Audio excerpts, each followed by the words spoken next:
Well, never say never, but I didn't think I was going to come back to filming so soon. And we're here, so let's do it. Hey y'all, my name is Priscilla and welcome back to my channel, Bookie Charm. I'm overwhelmed and there's a book tag for that, so let's do it.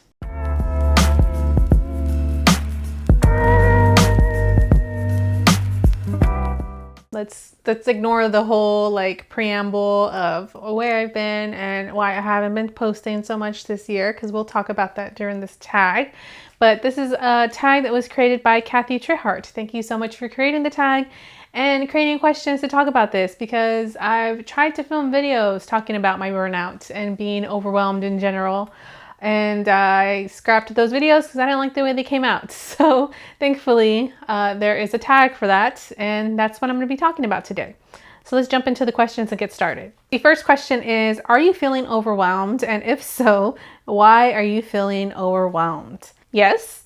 And why am I feeling overwhelmed? Well, I realized I was most burnt out, like when my burnout like just skyrocketed in March. And I didn't know exactly why. I thought maybe I just needed a break and I could just take a few weeks off or whatever and not post as frequently as I was posting, even though I made a very ambitious goals video. Let's just say that goals video is in the trash because none of those goals have been my priority the past few months. But I think that's when I realized I was like, oh yeah, we're feeling that now. And a lot of that overwhelming like sense of stress and insecurity and instability really came from 2020 and from being let go of my job directly because of COVID, and not having like that stable, secure work that I had for so long. And I was hired officially for my new job in February of this year.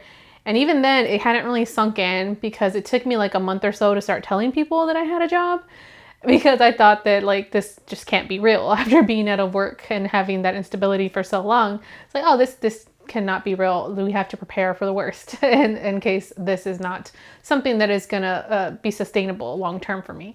So yeah, the burnout came in March when I realized, oh yeah, this is real.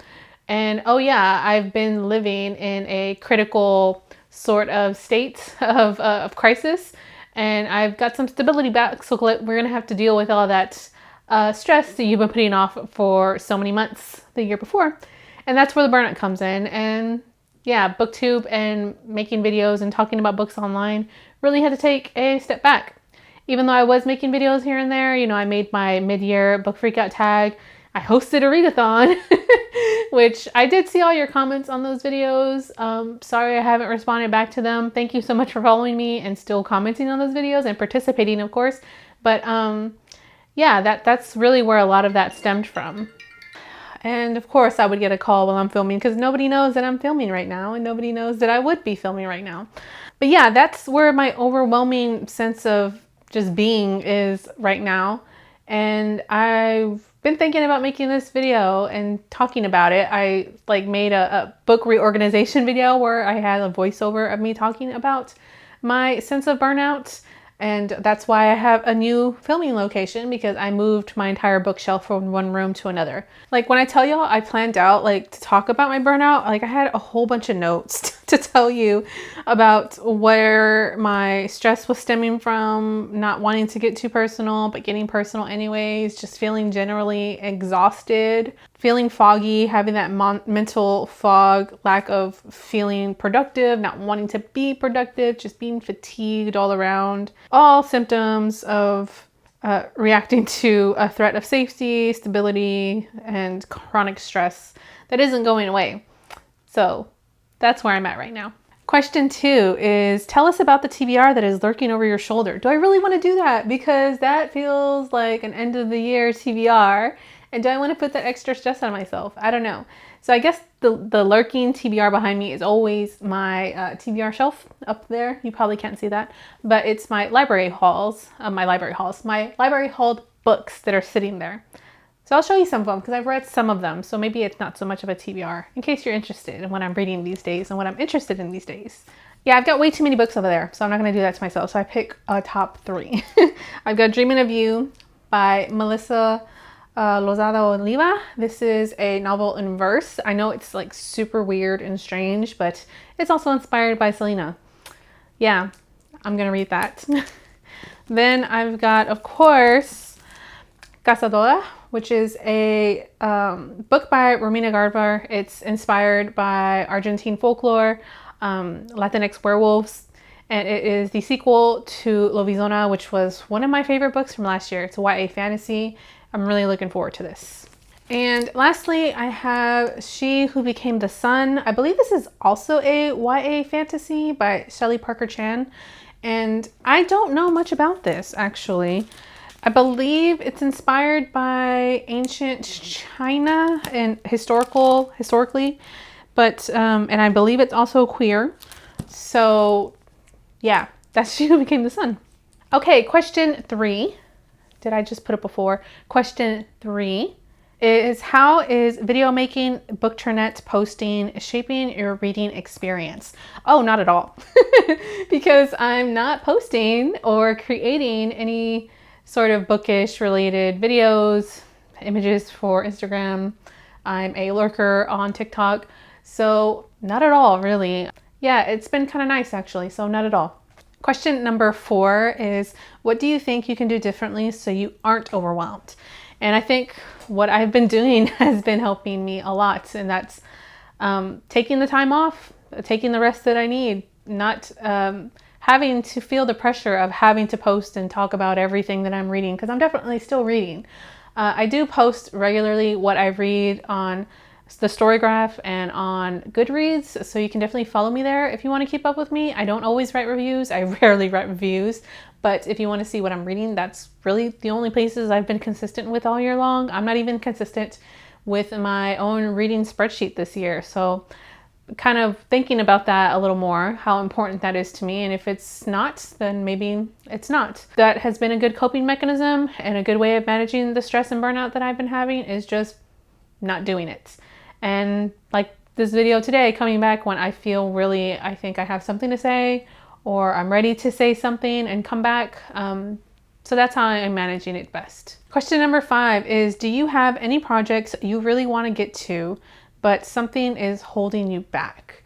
Not so much projects in terms of like bookish things. So not any projects related to reading. I mean, I have videos, a few videos planned out that I meant to record. And honestly, I don't really feel pressure to record them because I don't know if I want to talk about them anymore or record them right now. So I don't feel pressure to complete those projects. I think one project that I have been considering actually is not book related at all. And that's, I think it's called like a creative 100-day project, where I pick some sort of project, some sort of creative aspiration, and just do it every day for 100 days. I've been considering doing that, especially with the new year coming, because I like the idea of new beginnings.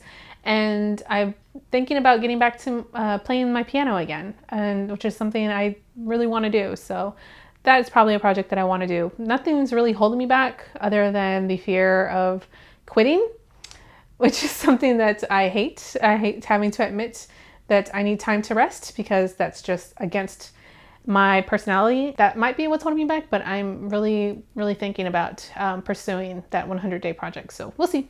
And I don't think I'll talk about it on my channel. I think that's something that's mostly for myself anyway. So you probably won't hear about that. But yeah, just something that I've been thinking about. The next question is there a book or genre that brings you joy or takes you to a satisfying place?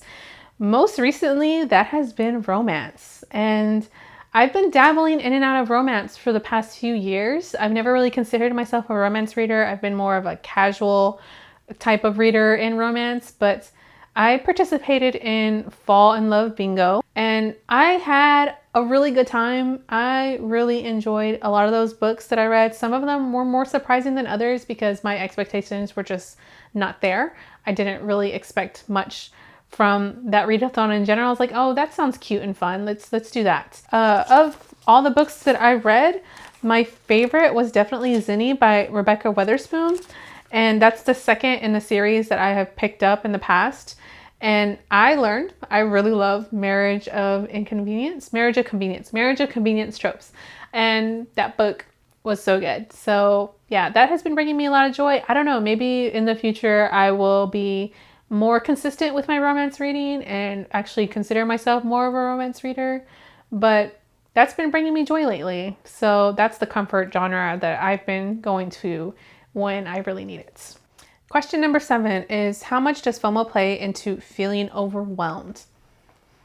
I don't want to say not at all, but very, very little. I don't feel much FOMO really when it comes to feeling overwhelmed. But I mean, I guess a little. I mean, I don't feel like compelled to read something just because everyone else is reading, or partake in something because everyone else is partaking. I think I find more of that fulfillment from partaking in things that are meaningful to me, partaking with people that are meaningful to me. And I feel like I just have the benefits and the privilege of having a really great support system. So very little. I mean, here and there, maybe I feel some of that, but very little. Question number 8 is there anything you do specifically because of BookTube, the BookTernet, that you'd likely drop without it? I think the only thing I do because of the BookTernet is tracking my reading on Goodreads and the Storygraph, like I said before, and making sure, especially in the Storygraph, because they have the feature to do it, to track trigger warnings and content warnings, because that is something that the BookTernet and BookTube and creating videos and talking about books online has made me realize is really important, especially for those that really need them.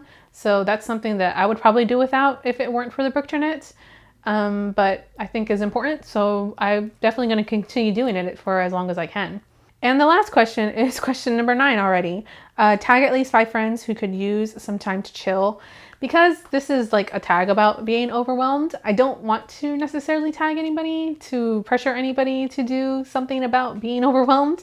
So I'll just say that if you are watching this video and you feel inspired, if you've resonated with anything that I've said, if you are like me, taking a break from BookTube here and there and want to dabble back into creating videos and posting again, if you want to do that, definitely take this as a sign that you should and that you are tagged by me. You can consider yourself tagged by me. But yeah, I don't want to tag anyone today. So that's how I've been feeling lately. We'll see. I'm not going to commit to making videos by a consistent schedule because I'm pretty sure having that break anyway, the algorithm already hates me and I don't want to live my life based on an algorithm. Thank you so much for staying subscribed to me. Goodbye. If you realize you're subscribed to me, you don't want to be anymore, because that sometimes happens when you take a break and you come back. But that's how I'm feeling. Thank you so much for watching this video, and thank you to Kathy again for creating this tag. That's all I have to talk to you about today. So thank you so much for watching, and maybe I'll see you in the next one. Bye.